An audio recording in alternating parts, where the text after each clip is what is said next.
Is there something more significant going on in the WNBA, or did Caitlin Clark truly not deserve to be named Athlete of the Year? Because a startling dispute has erupted in recent days following the owner of Washington Mystics.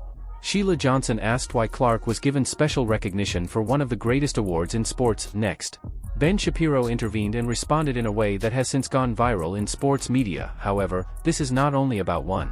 Honor, recognition, competition, and the league's future are all at stake.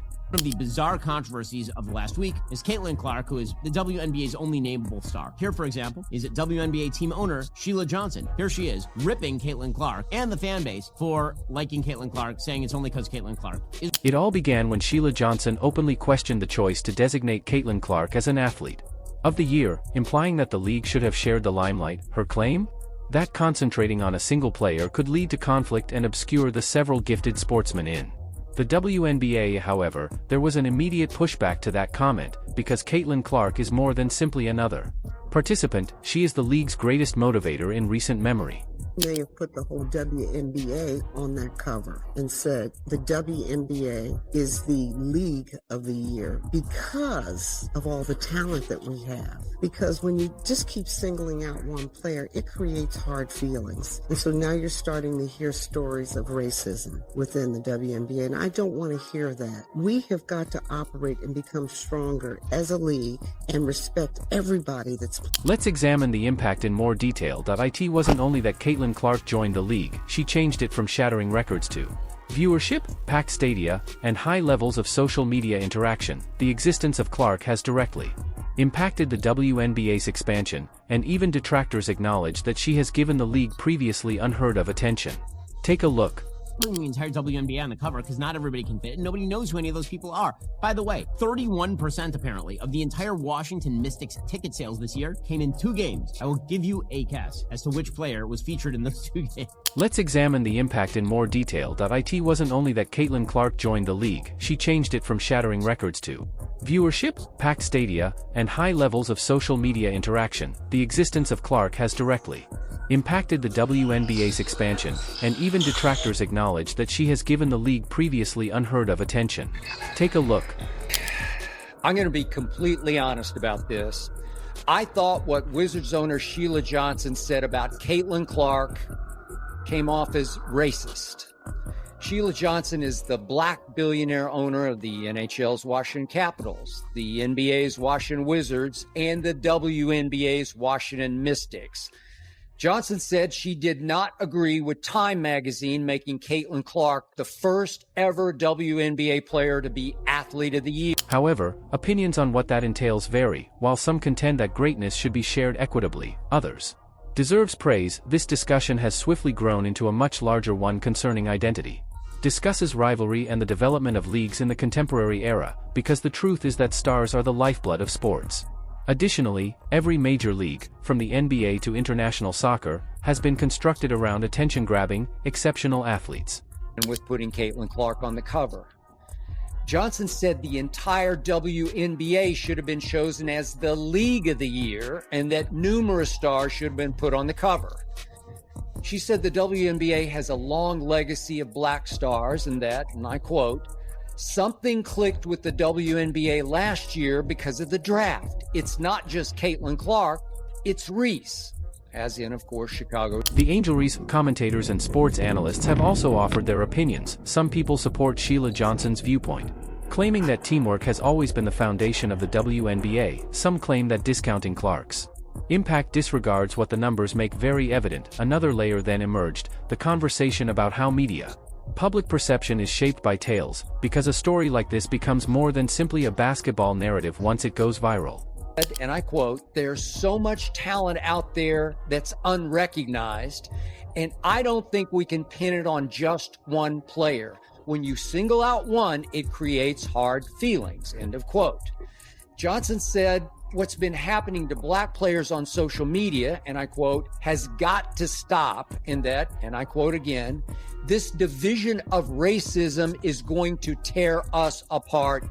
This dispute draws attention to a more serious issue. Although the WNBA is expanding quickly, it is still figuring out who it is. Should the league highlight the combined power of its players or concentrate on promoting individual superstars? Players, because the league's future could be shaped by the answer to that question. To me, the majority of WNBA players are black and have always been black, that basketball belongs more to black players than to white, and that it's not healthy for the league to have a white player featured as Athlete of the Year on the cover of Time. Now, I'm pretty sure if WNBA MVP Asia Wilson had made the cover of Time as Athlete of the Year, Johnson wouldn't have had any problem with that. Just not the white girl. The Caitlin Clark herself has mostly maintained her composure throughout it all. No significant public outcry. Just basketball, no sentimental remarks, and that strategy might contribute to her ongoing appeal to develop because she's allowing her performance to speak in a noisy moment. Put this on as a quote to this video. Sheila Johnson's worth $850 million, and she doesn't put a penny back into the neighborhood she comes from. Very interesting. She doesn't even come back to her high school to show little black girls that they can become her. My little cousins go to the same high school. They don't even know she exists. Very interesting. What does this all mean, then? This is more than a personality conflict. For the WNBA, it's a watershed moment. For its athletes and the way that excellence is acknowledged, because whether you support Ben or Sheila Johnson, one thing is certain, Shapiro, the discourse has shifted thanks to Caitlin Clark, and the league might never be the same once more. It's just the league. Always been woke, has always had an agenda. The league and the sports media, the establishment sports media that is, and they're surrogates. Always. And they pride themselves. But since Caitlin Clark stepped into the waters with the Time magazine interview, it's almost like you're gonna see more people, more comments, more demands. You're going to see it's going to be less and less about basketball, what you want to see, and it's going to be a whole lot of this stuff, because it's like she ripped off another layer of the onion, and this one is a big one. And so now people feel like they can just go all. This, of course, is the Mystics owner that said that Caitlin Clark should give up her Time magazine award and give it to the entire WNBA. Of course, that has now become a running joke, and the mother of all community checks came down here and nailed her. 31% of Mystics' total home attendance for the 2024 season came from the 2 games versus Caitlin Clark and the Fever. It's important that we say, you know what? You want to go all in? You want to go in, people with a lot of nonsense? Then guess what? We're going to go in too, and we're going to expose the nonsense for what it is. A lot of times, like you, we're just like, we just want to let's just play basketball. But then when they start saying nonsense, like when the owner of a WNBA team, Sheila Johnson, Washington Mystics, when she says some of the stuff like she said that people are talking about today, it's like, okay, you want to play hardball? Then any white girl was the best thing that ever happened to the WNBA. She's already the most exciting and entertaining player in the league, the entire league, the one you can't take your eyes off of. Yet not once did Caitlin Clark complain about the bullying or the cheap shotting. Not once did she say anything but the right thing about how black stars had built this league. The skinny white girl detonated all that. Yes, she brought a lot more white people through the turnstiles, but surely Sheila Johnson doesn't care what color her customers are, does she? Ready for the ultimate irony about what Sheila Johnson said about Caitlin Clark? Last season, for Caitlin Clark's 2 visits to Washington, the Mystics moved the games from their little home arena, which seats a little under 5,000, to the Wizards Arena, which officially seats 20,356. And thanks to Caitlin Clark, Sheila Johnson's Mystics drew the WNBA's biggest crowd of the year and the WNBA's 3rd biggest crowd of the year. Oh, we saw Sheila Johnson, the odd, weird, whatever you want to call, very rich because, well, she married well, divorced him, and then started stooping the divorce judge. with her $500 haircut, her necklaces, her pantsuit. Oh my God. Talking about how Caitlin Clark shouldn't have been on the cover of Time magazine. Fan of Sheila Johnson. I know Sheila very well. She is a great role model, leader, owner, a terrific, successful, wonderful person. I have no idea why she said what she said. It is of course, the player, the athlete of the year, and it's not the league of the year or the team of the year.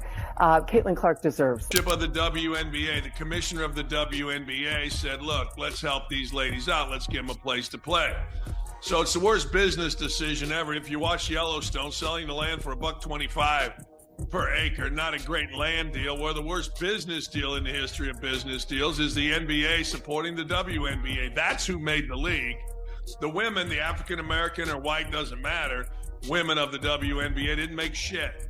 Nothing. Zip. Zero. And Sheila, women never like to see other women in sports succeed. My wife said that very clearly. And all we do is see that the level of jealousy. What about me? Think about me. You know, I've said all along, Caitlin Clark's got to be Gandhi, Martin Luther King, Tiger Woods, and name a white guy, I don't know, Joe Namath, all wrapped into one. A woman like Sheila Johnson has the audacity, as Christine Brennan just pointed out, the audacity to question Caitlin Clark when, in fact, Sheila Johnson had to move games. 4,000 to 20,000. Think of the money Caitlin Clark made Sheila Johnson. They only came in there twice, but she was 31%, damn near a third of all the attendance that the Mystics had the entire year. What exactly did the women of the Mystics build? I'll hang up and listen.